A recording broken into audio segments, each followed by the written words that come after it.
بعض لوگ جو ہیں بد نظری کرتے ہیں، لیکن روکا جائے کہتے ہیں جی دل صاف ہونا چاہیے۔ تو اگر آپ کا دل صاف ہے تو کھانے کی کیا ضرورت ہے، پانی پینے کی کیا ضرورت ہے؟ اس کے لیے تو تمہارا دل صاف نہیں ہے، کھانا مانگتا ہے، اور اس کے لیے تمہارا دل صاف ہے۔ حکم نظر بچانے کا ہے، دل بچانے کا تو نہیں ہے۔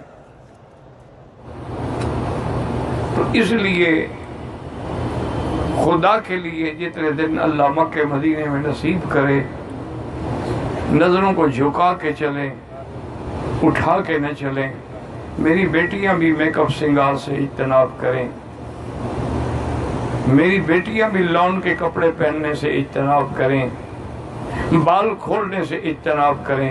سر سے لے کر پاؤں تک عورہ جو ہے وہ عورہ ہے، اس کا ایک ذرا بال بھی کھلے ہوں تو نماز نہیں ہوتی ہے۔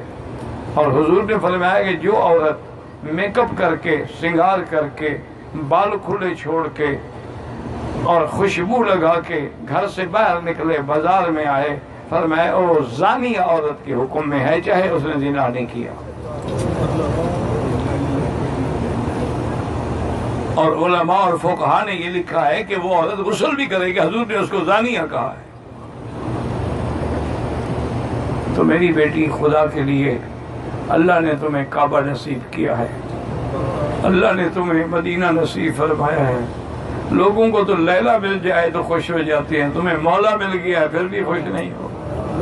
عجیب بات، کسی کو لیلا مل جائے نا، کسی کی محبوبہ مل جائے، کوئی لڑکی مل جائے، پسند کی شادی ہو جائے، اس کی زمین پہ پاؤں نہیں پڑتے۔ تمہیں تو مولا مل گیا ہے، گھر میں بلا لیا ہے، طواف کروا دیے ہیں، تمہیں مناسک دکھلا دیے ہیں، تمہیں مقام ابراہیم دکھلا دیا ہے، تمہیں زمزم پلا دیا ہے، تمہیں منی دکھلا دیا ہے، مزدلفہ عرفات دکھلا دی ہے، تمہیں اپنی رحمت سے سرکار دو جہاں کا روضہ مبارک دکھلا دیا ہے۔